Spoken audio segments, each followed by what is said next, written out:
Hello again, everyone. Edwin Learnard back once again. In this YouTube astrological segment, I'm going to be talking about the transit sun, sextile, or trine the natal ascendant. Now, anyway, the first thing is this could be a very auspicious and positive transit. During this time, people that have this, well, they may be able to come off as confident and self-assured, but yet not arrogant or egotistical. You may show very strong leadership attributes, but not overbearing. This could also be a period where you can very well impress authority figures and do this in a way where, I mean, you could be lauded for your efforts from them. It could get you a higher position, but at the same time, it won't be necessarily where you'll pose a threat to them.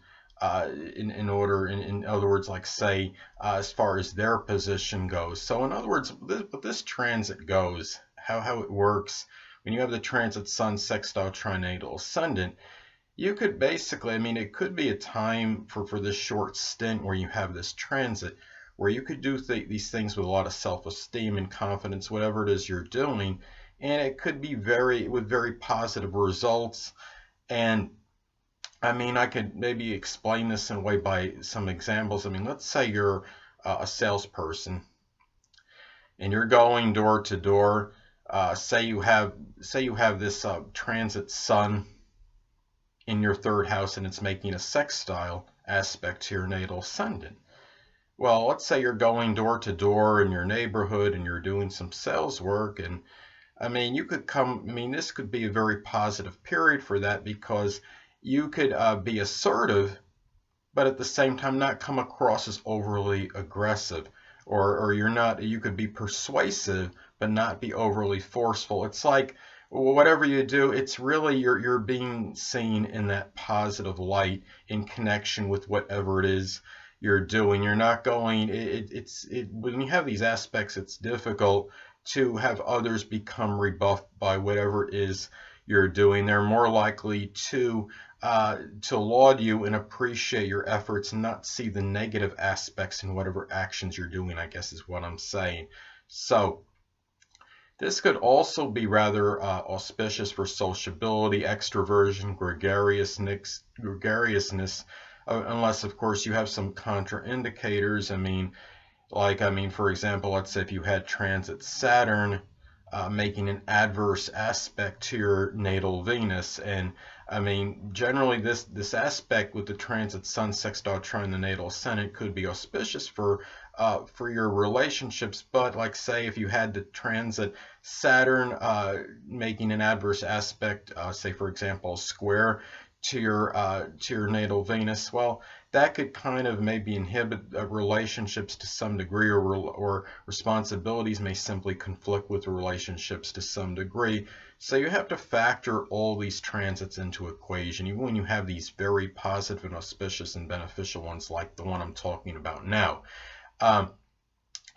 Another thing too is that, well, I mean, this aspect is, could seem similar to what I talked about previously with the transit sun making a conjunction to the natal ascendant. But with the transit sun conjuncting the natal ascendant, the only thing is there is a bad element with that, is the fact that you might actually have a surfeit or overabundance of energy with it, given that the sun is making that strong contact to the ascendant, which of course represents the vitality in the physical body. And there could be some overexertion in some cases with that. When you have the transit sun making a sextile or trine to your natal ascendant, you could have very good energy, but there's a better chance of not overexerting yourself or using an overabundance of it. It's more, a little bit more balanced, and it just kind of, it's an aspect which I see it as giving you just the right amount of energy to accomplish whatever it is you're trying to attain. Now, another thing too is that this could be auspicious for a good rapport and relationship with your supervisors. If there was a rift, or there was something where there's any animosity toward any of them before, this could be a good period for potential reconciliation with them, because this is where you could have greater compatibility with them. The father as well if applicable, this is really a good opportunity for a better rapport with that father. If the relationship was strained, then this is the opportunity now where you can get something positive out of this and improve that relationship. So, and also too, what others may notice is that if you have this aspect going on, let's say if you were somewhat very I don't know how to say this, not apathetic, but not overly animated, just somebody that's kind of very stern, very serious, and a person that's not lively. You really, during this time when you have this transit aspect taking place, you might show more vibrancy and more vivaciousness than you ordinarily do. I mean, if you don't, let's say if your chart is such where it's not a dominant fire chart, this is where you can really come out and really, and others will really notice this a lot more than usual. If you're generally like a calm and placid person and you don't really show overabundance of expressions on your face, I mean, and you're very, very, more of a serious, stern type disposition, this aspect will actually really stand out more, I think, than otherwise indicated. And you may appear more jocular than usual too.